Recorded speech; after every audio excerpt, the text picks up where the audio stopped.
Hi everybody, I hope you are as excited as I am to be going on our fall field trips. So this second trip has three goals. The first is to measure elevation so that we can get the depths of the pool for the spring. The second is macroinvertebrate collection. We won't be collecting macroinvertebrates, we'll be setting up the potential to collect macroinvertebrates in the spring. And third is a vegetation survey. This we will start and finish all in the fall. So first, looking at elevation. So the first thing you want to do is lay out the tapes and the flags, or check that they are already laid out and correct. You should make sure that you locate all the corner stakes and that you have two sets of equal sides. Our transit folks should be laying out the transit and making sure that it's level. Also, you want to go ahead and measure the offset at this time. Then go ahead and start to have the linemen line up the poles.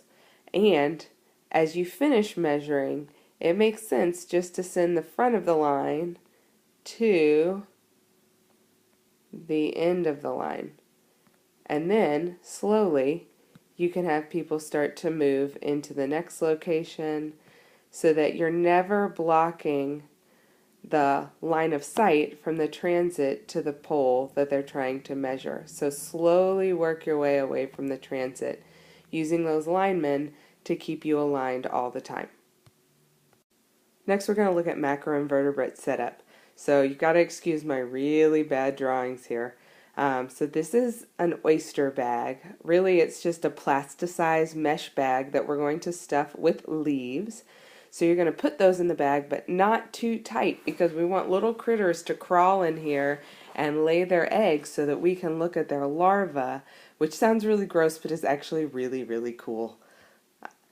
On a sheet of paper, you're going to have a list of all the cells, alphanumeric, that these leaf litter bags need to go into for your specific pool. This is a random stratified sample that we've used in the past. We want to continue to use it. And so on that little plastic tag, you'll see the letter and the number, and you'll put that in the bag too when it comes time to use the bag. These tags can get really lost in there, so put them in at the end. Then you're going to tie up the bag, and you'll tie a second knot, and you'll place a stake between your two knots. So you'll set it out in the cell where it belongs, and then stake it in between those two knots that you've tied in the black lanyard or drawstring at the top of these bags. So you'll do that for all the cells listed. Pretty easy. That's all there is to it. Just don't stuff them too tight, and make sure they get into the correct location. Otherwise, the letter and number won't make any sense when you pull them out of the pool later. Last but not least, this is something new we're trying.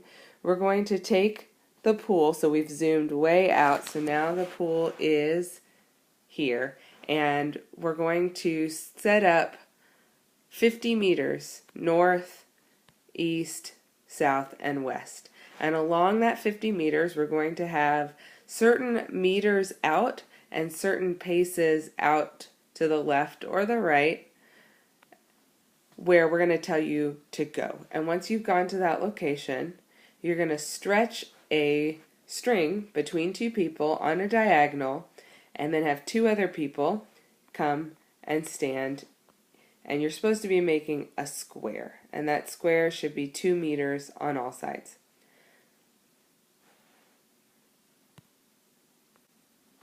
Mark that area with flags if you can, if you're not on a road, for example, and go ahead and survey the percent cover. So you're going to be making an estimate to the nearest 5% of the trees, the shrubs, the ferns, and all the other grasses we're going to call herbaceous cover, but you're surveying and you're just estimating in that 2 meter by 2 meter square what plant life is there.